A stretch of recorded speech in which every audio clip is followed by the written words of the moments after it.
جب حضرت عائشہ رضی اللہ تعالیٰ عنہ کی حضور صلی اللہ علیہ وسلم سے ناراضگی ہو گئی، حضرت عائشہ رضی اللہ تعالیٰ عنہ کی آواز اونچی ہونے لگی۔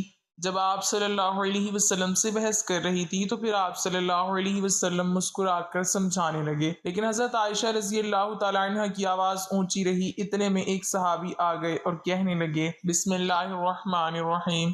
ام المومنین حضرت عائشہ کی ولادت بعثت کے 5ویں سال ماہ شوال مطابق ماہ جولائی 614 ہجری بمقام مکہ مکرمہ حجاز مقدس میں ہوئی۔ آپ کا بچپن مکہ مکرمہ میں گزرا اور 9 سال کی عمر میں مدینہ طیبہ کی طرف ہجرت کی۔ سیدہ عائشہ کی اولاد نہ تھی۔ ایک بار حسرت میں نبی کریم صلی اللہ علیہ وسلم سے کہنے لگیں کہ میرا بھی دل کرتا ہے کہ میں کنیت رکھوں، لیکن میری کوئی اولاد نہیں ہے۔ تو آپ صلی اللہ علیہ وسلم نے فرما دیا کہ اپنے بھانجے عبداللہ کے نام پر کنیت رکھ لو، جس پر انہوں نے اپنے بھانجے سیدنا عبداللہ بن زبیر رضی اللہ تعالیٰ عنہ کے نام پر کنیت رکھ لی۔ ام المومنین سیدہ خدیجہ رضی اللہ تعالیٰ عنہ کی وفات کے بعد آپ صلی اللہ علیہ وسلم تنہا تھے اور کوئی غمگسار نہیں تھا۔ یہ حالت آپ صلی اللہ علیہ وسلم کے قریب رہنے والوں سے دیکھی نہ جاتی تھی۔ اسی دوران سیدہ خولہ بنت حکیم رضی اللہ تعالیٰ عنہ نے آپ سے کہا کہ آپ اتنے پریشان رہتے ہیں، شادی کیوں نہیں کر لیتے؟ آپ نے فرمایا کہ مجھ سے کون کرے گا؟ انہوں نے آپ صلی اللہ علیہ وسلم کو 2 رشتے بتلائے کہ ایک سیدنا ابوبکر کے گھر ہے اور دوسرا رشتہ سیدہ سودا بنت زمعہ کا ہے۔ چنانچہ وقت نے دونوں کو نبی کریم صلی اللہ علیہ وسلم کے گھر میں جمع فرما دیا۔ آپ صلی اللہ علیہ وسلم کی طرف سے پیغام نکاح بھی سیدہ خولہ لے کر گئیں۔ ام رومان نے سنا تو بہت خوش ہوئیں، لیکن اپنے خاوند سیدنا ابوبکر صدیق رضی اللہ تعالیٰ عنہ سے مشاورت کے لیے وقت مانگا۔ وہ تشریف لائے، ان کے سامنے بات رکھی۔ انہوں نے فرمایا کہ بات تو بڑی سعادت کی ہے، لیکن آپ صلی اللہ علیہ وسلم نے مجھے منہ بولا بھائی بنایا ہوا ہے، تو میری بیٹی ان کی بھتیجی ہوئی تو یہ کیسے ممکن ہے؟ سیدہ خولہ یہ مشکل آپ صلی اللہ علیہ وسلم کے پاس لے گئیں۔ آپ صلی اللہ علیہ وسلم نے فرمایا کہ وہ میرے دینی بھائی ہیں اور دینی بھائی کی بیٹی سے نکاح ہو سکتا ہے۔ چنانچہ سیدنا ابوبکر رضی اللہ تعالیٰ عنہ نے آپ صلی اللہ علیہ وسلم کے لیے اپنی بیٹی کا رشتہ قبول فرما لیا، اور یوں سیدہ عائشہ رضی اللہ تعالیٰ عنہ کا نکاح آپ صلی اللہ علیہ وسلم سے ہو گیا۔ ام المومنین حضرت عائشہ صدیقہ رضی اللہ تعالیٰ عنہ اپنے والد گرامی کی زیر سایہ تعلیم و تربیت حاصل کرتی رہیں، اور جلد ہی انہوں نے اپنے خدا داد مثالی قوت حافظ اور ذہن کی وجہ سے علوم و فنون میں مہارت حاصل کر لی۔ جب نبی کریم صلی اللہ علیہ وسلم کے نکاح میں آ گئیں تو یہ دور ان کی تعلیم و تربیت کا حقیقی دور بنا۔ نبی مکرم صلی اللہ علیہ وسلم کے کاشانہ اقدس میں آ کر حضرت عائشہ صدیقہ رضی اللہ تعالیٰ عنہ نے جو کچھ سیکھا وہ آج پوری امت مسلمہ خصوصاً مسلمان عورتوں کے لیے بھلائی اور نجات کا سامان بنا ہوا ہے۔ حضرت عائشہ رضی اللہ تعالیٰ عنہ فرماتی ہیں کہ ایک مرتبہ نبی کریم صلی اللہ علیہ وسلم اور میرے درمیان کچھ بات ہو گئی تو نبی کریم صلی اللہ علیہ وسلم نے فرمایا، تم ہمارے درمیان کس کو حکم بناؤ گی؟ کیا عمر رضی اللہ تعالیٰ عنہ ٹھیک ہیں؟ فرماتی ہیں حضرت عائشہ رضی اللہ تعالیٰ عنہ کہ میں نے کہا عمر رضی اللہ تعالیٰ عنہ نہیں، کیونکہ وہ سخت آدمی ہیں۔ تو نبی کریم صلی اللہ علیہ وسلم نے فرمایا، کیا ابوبکر رضی اللہ تعالیٰ عنہ پر راضی ہو کہ وہ فیصلہ کریں؟ میں نے عرض کیا ابوبکر رضی اللہ تعالیٰ عنہ ٹھیک ہیں۔ نبی کریم صلی اللہ علیہ وسلم نے حضرت ابوبکر رضی اللہ تعالیٰ عنہ کو بلا کر فرمایا، عائشہ ایسی ایسی بات کہتی ہے اور معاملہ کچھ اس طرح ہے۔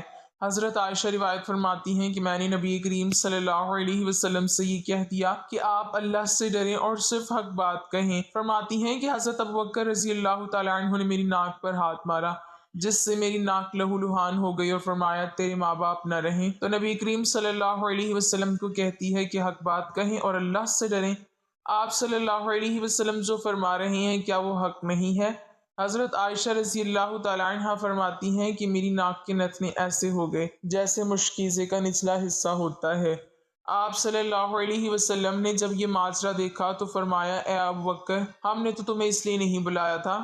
حضرت عائشہ صدیقہ رضی اللہ تعالیٰ عنہ فرماتی ہیں کہ گھر میں کھجور کی ایک سوکھی ٹہنی پڑی ہوئی تھی۔ حضرت ابوبکر رضی اللہ تعالیٰ عنہ نے وہ اٹھائی اور مجھے ضرب لگانا شروع کر دی۔ میں بھاگ کر نبی کریم صلی اللہ علیہ وسلم کی کمر سے لپٹ گئی، حتیٰ کہ آپ صلی اللہ علیہ وسلم نے فرمایا، قسم ہے تمہیں ابوبکر جو اب تم نے مارا تو ہم نے تمہیں اس لیے تو نہیں بلایا تھا۔ پھر جب حضرت ابوبکر رضی اللہ تعالیٰ عنہ تشریف لے گئے تو حضرت عائشہ رضی اللہ تعالیٰ عنہ نبی کریم صلی اللہ علیہ وسلم سے دور جا کر کھڑی ہو گئیں۔ آپ آپ صلی اللہ علیہ وسلم نے فرمایا میرے قریب آ جاؤ، تو حضرت عائشہ رضی اللہ تعالی عنہا نے انکار کر دیا۔ آپ صلی اللہ علیہ وسلم نے مسکراتے ہوئے فرمایا ابھی تھوڑی دیر پہلے تو بڑے زور سے میری کمر سے لپٹی تھی۔ ازواج مطہرات رضی اللہ عنہن کے ساتھ نبی مکرم صلی اللہ علیہ وسلم کے جو بھی واقعات اور معاملات پیش آئے، دراصل وہ امت کے لیے ایک سبق ہیں کہ ہم ان حکایات سے زندگی گزارنے کے صحیح طریقے اور آداب سیکھیں۔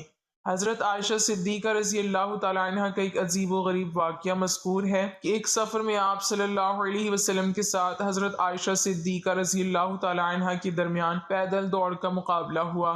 حضرت عائشہ صدیقہ رضی اللہ تعالیٰ عنہ جیت گئیں، پھر کبھی سفر میں دوبارہ ایسا ہی مقابلہ ہوا اور اب کی بار ام المومنین حضرت عائشہ رضی اللہ تعالیٰ عنہ ہار گئی۔ آپ صلی اللہ علیہ وسلم نے فرمایا عائشہ حساب برابر ہوا۔ حضرت عائشہ صدیقہ رضی اللہ تعالیٰ عنہ چونکہ کم عمری میں ہی آپ صلی اللہ علیہ وسلم کی نکاح میں آ گئی تھیں، اس لیے کم سنی کے شوق اور تقاضے ابھی بھی باقی تھے۔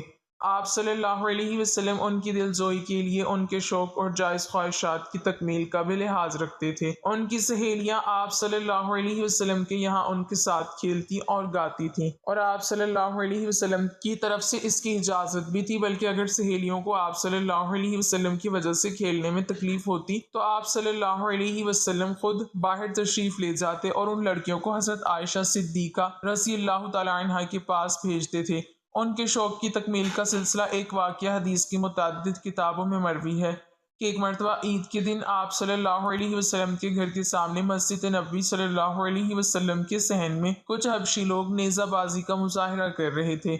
حضرت عائشہ صدیقہ رضی اللہ تعالیٰ عنہ کا اس کو دیکھنے کا شوق ہوا۔ آپ صلی اللہ علیہ وسلم نے ان کو یہ کھیل دکھانے کا اہتمام اس طرح فرمایا کہ خود دروازے پر کھڑے ہو گئے اور اپنے پیچھے غالباً پردے کے خیال سے حضرت عائشہ صدیقہ رضی اللہ تعالیٰ عنہ کو کھڑا کر لیا، اور آپ صلی اللہ علیہ وسلم کی آڑ میں کھڑے ہو کر آپ صلی اللہ علیہ وسلم کے کندھے اور کان کے درمیان سے کافی دیر تک کھیل دیکھتی رہیں۔ آپ صلی اللہ علیہ وسلم ان کے خیال سے مسلسل کھڑے رہے۔ ایک دن حضرت عائشہ صدیقہ رضی اللہ تعالیٰ عنہ روٹھ گئیں کسی گھریلو اور نجی بات پر۔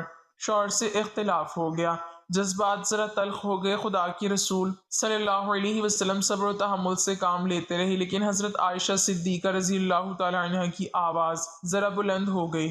حضور صلی اللہ علیہ وسلم مسکرا کر بات سمجھاتے رہے، لیکن حضرت عائشہ صدیقہ رضی اللہ تعالیٰ عنہ اسی طرح زور زور سے بولتی رہی۔ اتفاق دیکھی اسی وقت حضرت عائشہ صدیقہ رضی اللہ تعالیٰ عنہ کے والد حضرت ابوبکر صدیق رضی اللہ تعالیٰ عنہ آ گئے۔ میاں بیوی میں اختلاف دیکھ کر قدرتی طور پر بہت غمزدہ ہوئے۔ ایک طرف خدا کے رسول صلی اللہ علیہ وسلم جن کی خوشنودی خدا کی خوشنودی ہے، اور دوسری طرف اپنے جگری گوشہ حضرت عائشہ صدیقہ رضی اللہ تعالیٰ عنہ آپ کے سامنے تھی۔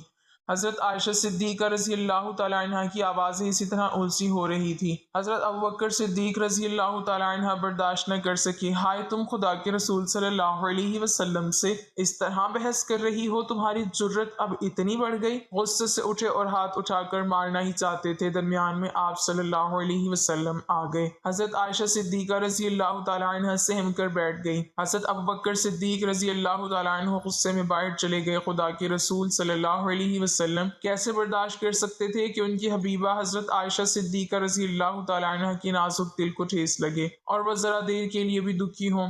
آپ صلی اللہ علیہ وسلم حضرت عائشہ صدیقہ رضی اللہ تعالیٰ عنہ کے قریب گئے اور پیار بھرے انداز میں کہا، کہو عائشہ کیسے بچایا؟ حضرت عائشہ صدیقہ رضی اللہ تعالیٰ عنہ مسکرا دی۔ رسول اللہ صلی اللہ علیہ وسلم سے لپٹ گئی۔ یا رسول اللہ صلی اللہ علیہ وسلم، مجھے معاف کر دیجئے، نہ جانے مجھے کیا ہو گیا تھا۔ رسول اللہ صلی اللہ علیہ وسلم کے چہرے پر خوشی کی لہر دوڑ گئی۔ کچھ دنوں کے بعد حضرت ابوبکر صدیق رضی اللہ تعالیٰ عنہ پھر بیٹی سے ملنے آئے تو دیکھا کہ مثالی شوہر اور میاں بیوی کی گھریلو حالات میں مثالی خوشگواری ہے۔ کیوں نہ ہوتی امت کے لیے یہی تو نمونے کا پیمانہ ہے۔ حضرت ابوبکر صدیق رضی اللہ تعالیٰ عنہ پیار و محبت کی فضا دیکھ کر بہت مسرور ہوئے۔ خدا کے رسول صلی اللہ علیہ وسلم سے فرمایا، یا رسول اللہ، ایک دن آپ دونوں کی لڑائی میں شریک ہوا تھا، اس صلح اور پیار محبت میں بھی شریک فرمائیے۔ اسی طرح رسول اللہ صلی اللہ علیہ وسلم نے کہا، ہاں ضرور۔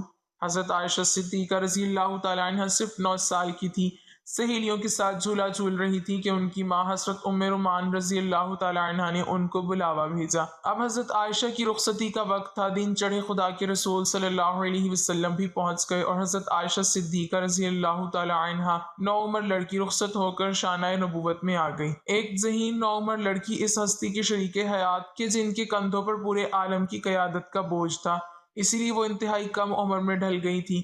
کس قدر فرق تھا دونوں کے مزاج، معیار، فکر اور دلچسپیوں میں، مگر مثالی شوہر نے جس طرح ایک نوعمر لڑکی کے نازک جذبات اور احساسات کا خیال رکھا، جس طرح نازا انداز برداشت کیے، وہ اپنی مثالی زندگی سے رہتی زندگی کا خوشگوار ازدواجی زندگی کے لیے نمونہ چھوڑا۔ وہ خدا کے رسول کا ہی حق تھا۔ کبھی ایسا بھی ہوتا تھا کہ نئی دلہن کے پاس کم سن بچے کھیلنے کے لیے جمع ہو جاتے، گڑیوں کا کھیل ہوتا رہتا۔ ایک دن خدا کے رسول صلی اللہ علیہ وسلم آئے، لڑکیاں گڑیوں سے کھیل رہی تھی۔ گڑیوں میں گھوڑا بھی تھا جس کے دائیں بائیں 2 پر لگے ہوئے تھے۔ خدا کے رسول صلی اللہ علیہ وسلم نے پوچھا، عائشہ یہ کیا ہے؟ حضرت عائشہ صدیقہ رضی اللہ تعالی عنہ نے جواب دیا، یہ گھوڑا ہے۔ رسول خدا صلی اللہ علیہ وسلم نے پھر پوچھا، گھوڑے کے پر کہاں ہوتے ہیں؟ حضرت عائشہ حمیرہ نے برجستہ جواب دیا، حضرت سلیمان علیہ السلام کے گھوڑوں کے پر تو تھے۔ اور خدا کے رسول صلی اللہ علیہ وسلم اس بے ساختہ جواب پر بے اختیار مسکرا دیے۔ اللہ پاک ہمیں اہل بیت کے نقش قدم پر چلنے کی توفیق عطا فرمائے اور ہمارا خاتمہ ایمان پر فرمائے، آمین۔ ناظرین، کمنٹ باکس میں اللہ تعالیٰ کی 99 ناموں میں سے ایک نام ضرور ٹائپ کریں۔